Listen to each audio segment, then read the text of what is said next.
حضرت یونس علیہ السلام کی دعا لا الہ الا انت سبحانک انی کنت من الظالمین۔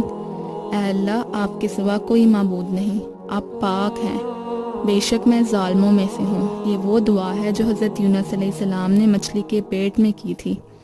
جب حضرت یونس علیہ السلام اپنی قوم سے مایوس ہو کر اللہ تعالیٰ کی پرمیشن کے بغیر اس گاؤں کو چھوڑ کر ایک سمندر کے پاس چلے گئے تھے، اور پھر مچھلی نے انہیں نکل لیا۔